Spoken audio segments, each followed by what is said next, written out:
வணக்கம். Welcome to life horoscope spiritual channel. Guru பெயர்ச்சி 2026-27 1st of June 2026 குரு பெயர்ச்சி நைட்டில் வருது. இந்த குரு பெயர்ச்சி ரொம்ப விசேஷமான குரு பெயர்ச்சி. ஏன்னா 12 இயர்ஸ்க்கு அப்புறம், அதாவது 12 வருடத்துக்கு ஒரு முறை தான் குரு உச்சமாவார். மிதுனத்திலிருந்து கடகத்துக்கு குரு பெயர்ச்சி. இந்த பெயர்ச்சி ஒரு பொதுவான பலனா ஒவ்வொரு ராசிக்கும் நான் கிளியராக டீட்டெயிலாக நிறைய விஷயத்த சொல்லியிருக்கேன். இது தனிப்பட்ட முறையில் உங்கள் ஜாதகத்தில் குரு எப்படிப்பட்ட யோக கிரகமாக இருக்குது, எந்த இடத்துல பொசிஷன் ஆகிருக்கு, ப்ளஸ் இந்த டிஸ்பிளேல நீங்கள் பார்த்தா தெரிஞ்சிருப்பீங்க. ஸோ உங்களுடைய பர்த் சார்ட்டில் அந்த குரு எப்படி இருக்காரோ அப்படிப்பட்ட தனிப்பட்ட முறை தரப்போகிறார். அந்த தனிப்பட்ட பலனை நீங்கள் பார்க்கறதுக்கு www.lifehoroscope.in இந்த வெப்சைட்டில் எங்களோட சர்வீசஸை ஃபுல்லாக பாருங்கள். பர்டிகுலராக ஸ்பெசிஃபிக்காக இந்த குரு பெயர்ச்சிக்காக ஒரு பெரிய சர்வீஸை ப்ரிப்பேர் பண்ணியிருக்கோம். அது என்ன தேவையோ நீங்கள் பயன்படுத்திக்கலாம். டிஸ்பிளேல தெரிய நம்பர் மட்டும் தான் எங்களோட டீமுடைய நம்பர்ஸ்.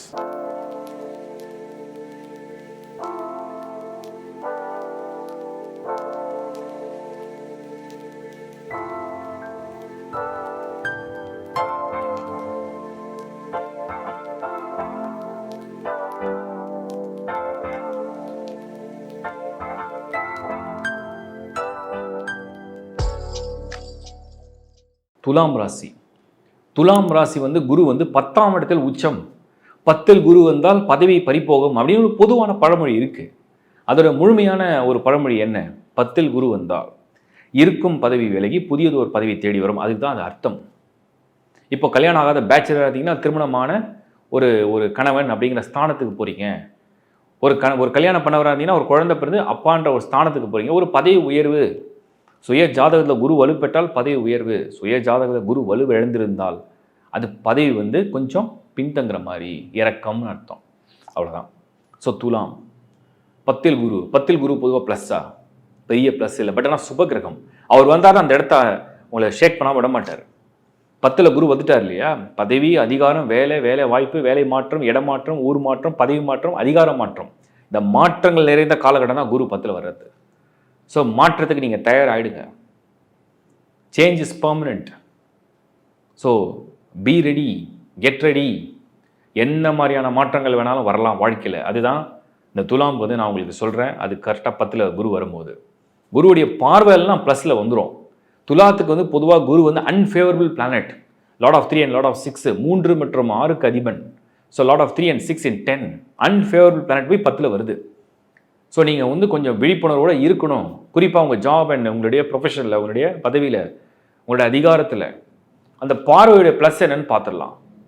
துலாத்துக்கு 2nd ஹவுஸில் குரு பார்வை, 4th ஹவுஸில் அந்த குரு பார்வை, 6th ஹவுஸ்லேயும் குரு பார்வை இருக்குது. முதல்ல இந்த 2nd ஹவுஸில் உள்ள குரு பார்வையுடைய ப்ளஸ் என்ன?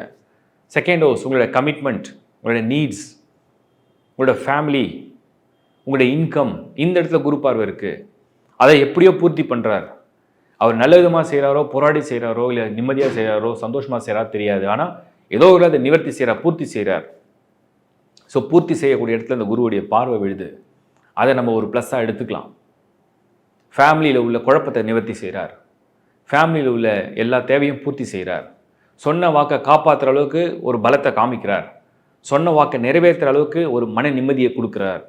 இதெல்லாம் இந்த குருவுடைய பார்வை ப்ளஸ். அடுத்து குருவுடைய பார்வை 4th ஹவுஸில். ஸோ குரு பார்வை 4ஆம் இடம். வீடு வாங்கணும் ஆசைப்பட்டீங்க, ஆனால் பணம் இல்லை, லோன் கிடைக்கல. வாகனம் வாங்கணும் ஆசைப்பட்டீங்க, பணம் இல்லை, லோன் கிடைக்கல. இல்லை இருக்க காரை வச்சுட்டு இன்னும் பெரிய கார் வாங்க ஆசைப்பட்டீங்க, ட்ரீம் கார், ட்ரீம் ஹவுஸ். இதுக்கெல்லாம் அந்த குரு உச்சமான குரு நிறைய கடனை வாங்க வச்சு கொடுப்பார்.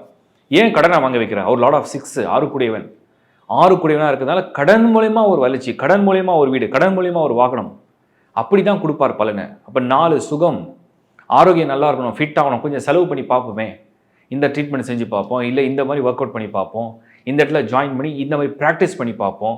இதெல்லாம் அந்த 4ஆம் இடத்துல குரு பார்வை கொஞ்சம் செலவு செய்து அதனால் உங்கள் ஆரோக்கியத்தை மேன்மைப்படுத்துறது. அடுத்தது தாய், உங்களுடைய உறவு, மதர் ரிலேஷன்ஷிப், அவங்களுடைய அருள், அவங்களுடைய ஆசீர்வாதம், இதெல்லாம் நல்லபடியாக கிடைக்கிற ஒரு நேரமாக மாறும். இல்லை அவங்க ஆசையை நீங்கள் நிறைவேற்றுற மாதிரி ஒரு சூழ்நிலையை உருவாக்கும். இதுவும் துலாம்க்கு உண்டு.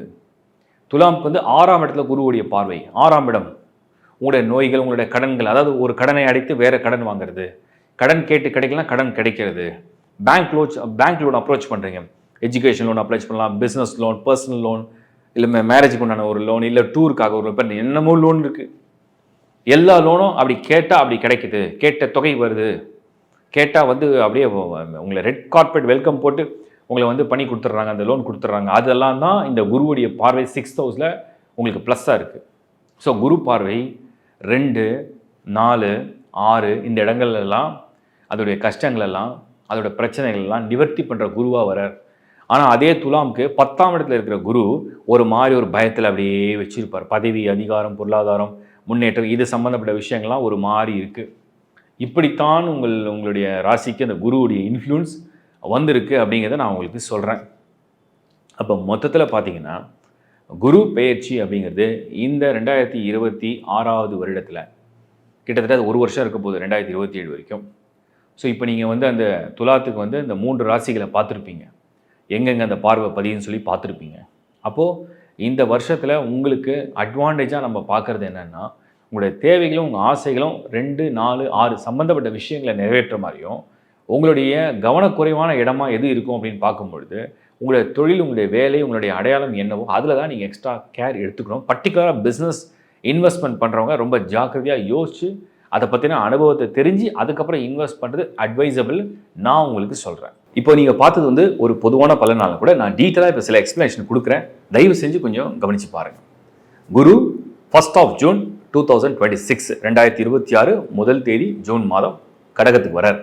மிதுனத்துலேருந்து கடகத்துக்கு வரார். கடகத்துக்கு வந்து அங்கேயே இருக்க போகிறது இல்லை. 1 வருஷம் குரு எப்பவுமே பயிற்சி நடந்தா இருக்கும். ஸோ 2027 ஜூன் வரைக்கும் இந்த குரு பயிற்சி இருக்குது. அப்படி 2027 வரைக்கும் இருக்கிற இந்த குரு அதே கடகத்தில் அப்படியே ஃபுல்லாக உச்சத்தில் அப்படியே இருப்பாருன்னா இருக்க மாட்டார். அதிசார பயிற்சி அட்வான்ஸ் டிரான்சிட்னு அக்டோபரில் கொஞ்சம் நடக்க போகுது. மறுபடியும் ஜனவரியில் திரும்ப பேக் டு கடகம் வந்துடும். அப்போ அதிசார பயிற்சி சிம்மத்துக்கு போயிட்டு வரும். இந்த கால்குலேஷன்லாம் இருக்குது. அதில் அதுக்கப்புறம் ஒரு வீடியோவாக கொடுத்துட்றேன். ஸோ இப்போ முக்கியமாக ஒவ்வொரு ராசிக்கும் எங்கே பார்வை பதிய போகிறார் அப்படின்னு இப்போ இந்த இமேஜை பாருங்கள். குரு கடகத்தில் இருக்காரா, உச்சத்தில் இருக்கார். ஸோ கடகன்றது உங்களுக்கு எங்கே இருக்குன்னு தெரியும். இப்போ இந்த இமேஜை பார்த்தா தெரிஞ்சிடும். உச்சத்தில் இருக்கார். அவரோட பார்வை எங்கே விழுது? கரெக்டாக ஃபர்ஸ்ட் நேரடியாக பார்வை மகரம். அவரோட 5வது பார்வை விருச்சிகத்தில் விழுது பாருங்க. அவருடைய 9வது பார்வை கரெக்டாக மீனத்தில் விழுது. ஸோ விருச்சிக ராசி, மகரம் அண்ட் மீனம் 3 ராசியை இந்த குரு பார்க்குறாரு. இப்போ கிளியராக புரிஞ்சுதா உங்களுக்கு? குரு பார்வை எங்கே இருக்குது தெரிஞ்சிட்டீங்க. அடுத்தது இந்த குரு இது ஒரு இண்டிவிஜுவல் ராசிக்கு தான் இப்போ நான் பலன்களை சொல்லியிருக்கேன். உலகளாவிய மாற்றங்களுக்கு பொதுவாக இந்த குரு பேச்சு நன்மையா தீமையா அப்படின்னு நிறைய பேர் என்கிட்ட கேட்ட கேள்விக்கு நான் கொடுக்குற பதிலை புரிஞ்சுங்க. இண்டிவிஜுவலாக உங்கள் ராசிக்கு நேரம் நல்லா இருக்குது, தசா புத்தி நல்லா இருக்குது, உங்களுக்கு பர்த் சார்ட்டில் வந்து குரு நல்லா இருக்காரு, யோகக்காரனாக இருக்காரு, குரு தசை நடக்குது, குரு புத்தி நடக்குதுன்னா இதோடைய பர்சன்டேஜ் அப்படியே ஆட் ஆகிட்டே வந்துடும். சப்போஸ் குரு தசை இல்லை, குரு புக்தி இல்லை, இண்டிவிஜுவலாக ஹாரோஸ்கோப்லையும் குரு ஃபேவராக இல்லை, குருவே கெட்டு போயிருக்கு சார்ட்லன்னா அதோட பர்சன்டேஜ் குறைஞ்சி கொடுக்கும். அவ்வளோதான் வித்தியாசம். இதை முதல்ல தெளிவுபடுத்திடுறேன். அடுத்தது உலக நிகழ்வுகள் என்ன நடக்க போகுது அப்படின்னு பார்த்தீங்கன்னா, குளோபலாக குரு வந்து கடகத்துக்கு வரார், நல்ல விஷயம் தான். உச்சமாகறார், ஃபுல் பவரோட வரார், நல்ல விஷயம் தான். சனியை பார்க்குறார், சனியை சாந்தப்படுறார், நல்ல விஷயம் தான், இல்லைன்னு சொல்ல. ஆனால் இந்த குரு கேதுவை நெருங்கி இருப்பார். கேது வந்து ஆன்டி கிளாக் வைஸ், குரு வந்து கிளாக் வைஸ். ஸோ கேதுவை நெருங்கி இருப்பார் குரு. கேதுவை நெருங்கும் போது உலக ரீதியாக பொருளாதார பிரச்சனைகள், recession period, banking sectors, finance, economy இது எல்லாமே கொஞ்சம் பாதிக்கிற மாதிரி ஒரு சூழ்நிலையை உருவாக்கும். இதில் பர்டிகுலராக அக்டோபர் மாதத்தில் இந்த குரு கேதுவோட இணையும் பொழுது, குரு வந்து சிம்மத்தில் கேதுவோட இணையும் பொழுது பொருளாதார ரீதியாக ஏகப்பட்ட மாற்றங்கள், உலகளாவிய மாற்றங்களை கொண்டு வரும். அப்போ ஒரு அப்ஸ் அண்ட் டவுன்ஸ் தான் இருக்கு. ஸோ குளோபல் எக்கனாமி நீங்கள் இந்தியா மட்டும் நம்ம எடுக்க முடியாது. குரு வந்து ஒரு பிளானட் அப்படின்னு சொன்னால் டோட்டல் அந்த குளோபலாகவே நிறைய அது வந்து ஒரு ஒரு ஏற்றத்தாழ் ஒரு அன்சர்டனிட்டியை கொண்டு வந்துடும். அந்த மாதிரி ஒரு சிச்சுவேஷன் வருது. இது உச்சமான குரு தான் அதை மேக்ஸிமம் பண்ணுவார்னு அர்த்தம். உச்சம்னா ஃபுல் ஸ்ட்ரென்த்து. ஆனால் அது நல்ல பலனை கொடுத்தா நல்லதாகவும், தீய பலனை கொடுத்தா தீயதாகவும் இருக்கும். சரி, அப்போ எல்லாருக்குமே கெட்டு போயிடுமா அப்படின்னு கேட்டிங்கன்னா, ஒரு கொலாப்ஸ் ஆகுது. அதில் சில பேருக்கு அட்வான்டேஜும் நடக்கும், அது அவங்களுடைய இண்டிவிஜுவல் அந்த கண்ட்ரியுடைய ஸ்டார்ஸை பொறுத்து இருக்கு, அந்த ரூலர்ஸை பொறுத்து இருக்கு. இப்போ நம்ம நாடை பொறுத்த வரைக்கும் இந்த குருவுடைய இந்த பெயர்ச்சி அப்படிங்கிறது ஏதாவது ஒரு பாதிப்புகளை கொடுக்குமான்னு பார்த்தா கண்டிப்பாக பாதிப்புகளை கொடுக்குற மாதிரி ஒரு சூழ்நிலையை உருவாக்குது. அதுக்கு காரணம் குருவுடைய அடுத்த வீட்டில் இந்த கேது இருக்கு, அதுவும் சிம்மம்ல இருக்கு, குரு கடகத்தில் வந்திருக்கார். அப்போ நம்ம நாட்டில் குறிப்பாக இந்தியாவில் இது வந்து சின்ன சின்ன பாதிப்புகளை கொண்டு வரப்போகுது. ஸோ நான் வந்து இதை வந்து நீங்கள் கனெக்ட் பண்ணிக்கிங்க, உங்கள் ராசியோட கனெக்ட் பண்ணிக்கிங்க. பர்த் சார்ட்டில் குரு எப்படி இருக்கார், உங்களுக்கு வந்து என்ன ராசி, என்ன லக்னம், என்ன தசா, என்ன புக்தி, அதுக்கப்புறம் நீங்கள் என்ன மாதிரியான ஃபீல்டை ரிலேட் பண்ணியிருக்கீங்க. ஸோ நான் சொன்ன மாதிரி பேங்கிங், ஏன்னா குரு வந்து உங்களுக்கு வந்து பொருளாதாரத்துக்கு மெயின் பிளானட்டே அவர் தான். ஃபைனான்ஸ், பொருளாதாரம், ஃபைனான்ஸ் எல்லாம் மெயின் பிளானட் அவர் தான். ஒரு பேங்க் கடன் கொடுத்தா தான் ஒருத்தரால் ஒரு பொருளை வாங்க முடியும், ஒரு வளர்ச்சி அடைய முடியும், அப்புறம் இஎம்ஐ பே பண்ண முடியும், அப்புறம் இன்னும் முன்னேற முடியும். உலகமே ஒரு நாடுகிட்ட கடன் வாங்கிட்டே தான் இருக்கும். ட்ரெஷரி பாண்ட் கொடுக்குது, அப்புறம் கடன் வாங்குது, வேற ஒரு இடத்துல ஒரு கடன் வாங்குறோம், பில்லியன்ஸ் மில்லியன்ஸ் ஆஃப் மணி வந்து நம்ம வந்து பேங்க்ல கடன் வாங்குறோம், வேர்ல்டு பேங்க்ல வாங்குறோம், எல்லா இடத்துலையும் கடன் வாங்குற சூழ்நிலை உருவாக்குது. ஸோ கடன் வாங்கினா தான் நம்மளால வாழ்க்கையை வந்து நடத்த முடியுன்ற சூழ்நிலை இருக்கு. அதுக்கு அதிபதியே இந்த குரு தான். பொருளாதாரம், உலக பொருளாதாரம்.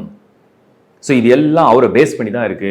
அது கொஞ்சம் இந்த வருஷம் 2026-27 சரியான பொசிஷன்ல இல்லை. இதுல என்னன்னா இன்னொரு விஷயம் வந்து கேதுவுடைய டிரான்சிட் வந்து இந்த வருஷம் எண்டில் நடக்கும். அப்போ மறுபடியும் குருவுடைய அது சேர்ந்து நிற்கும். இந்த மாதிரி இருக்கு. ஸோ நெக்ஸ்ட் 2026 ஜூன்லேருந்து 2027 ஜூன் வரைக்கும் இந்த சிச்சுவேஷன் இருக்கு. நான் இதை வந்து முன்கூட்டியே உங்களுக்கு தகவல் கொடுக்குறேன். இது மாதிரி தான் நான் நிறைய தகவல்களை சனி பயிற்சி அப்போ கொடுத்தேன். சனி வந்து 2025 மார்ச் மாதம் பயிற்சி அடையும் போதும் நான் வந்து சொல்றேன், உலக அளவில் பார்க்கும்போது நீர்நிலை, கடல் சம்மந்தப்பட்டது, ஆயில் சம்மந்தப்பட்டது பிரச்சனை வரும். அது இப்போ வெடிச்சது. 2026 ஜனவரிலையும் நான் பிப்ரவரி மாத ராசி பலனையும் கிளீனாக கொடுத்தேன். டிராவல் பிளான் பண்ணுறவங்க ஜாக்கிரதை. அதுவும் மிடில் ஈஸ்ட்டை பற்றி நான் மென்ஷன் பண்ணியிருக்கேன்.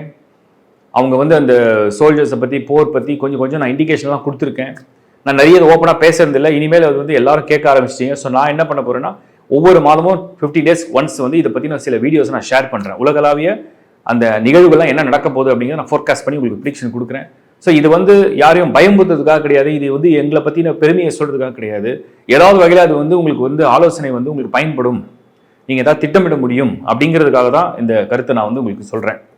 ஸோ இப்போவும் இந்த குரு பேச்சை பார்க்குற எல்லாருக்கும் என்னுடைய தாழ்மையான ஒரு வேண்டுகோள், வெறும் ஒரு ராசிக்கு பார்த்துட்டு இப்படி நடந்துருமா அப்படி நடந்துமா அப்படி ஃபிக்ஸ் பண்ணாதீங்க. முதல்ல மைண்டை ஓப்பனாக சொல்கிறேன். நான் உங்கள் ராசி என்ன இருக்கு, குரு எப்படி இருக்காருன்னு செக் பண்ணுங்க. அது நல்லா இருக்கா டிக் அடிச்சிருங்க. ஏன்னா 5 ராசிகளுக்கு இந்த குரு வந்து ஃபேவராக வருவார் பொதுவாக. மிதுன ராசிக்கு வாக்குஸ்தானத்தில் குரு வருமானம், வாக்குஸ்தானத்துக்கு குரு பலம்.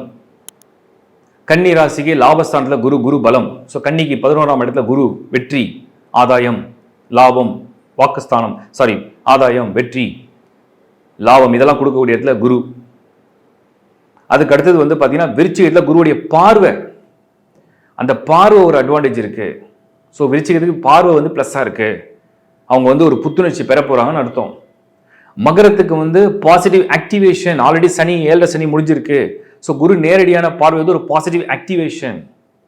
மீனம் 7 சனியில சனி ஜென்மத்தில் உட்கார்ந்து படாத பாடுபடுத்த இந்த சூழ்நிலையில குருவுடைய பார்வை அவங்களுக்கு ஒரு ஆறுதலாகவும் துணையாகவும் உதவியாகவும் அவங்களை வழி நடத்துது. இதுதான் அதோட அர்த்தம். ஸோ இப்போ நீங்கள் புரிஞ்சிட்டு இருப்பீங்க. மகரம், விருச்சிகம், மீனம், மிதுனம் அண்ட் கன்னி இதுக்கெல்லாம் ஆதாயமான காலங்களாக இருக்கு. இதை பற்றின இன்னும் நிறைய டீட்டெயிலான வீடியோ தனித்தனியாக ஒரு டைட்டிலில் கொடுக்குறேன். ஃபுல்லாக பாருங்கள், புரிஞ்சுங்க. உங்கள் நண்பரோட உறவோட தயவுசெய்து ஷேர் பண்ணுங்கள்.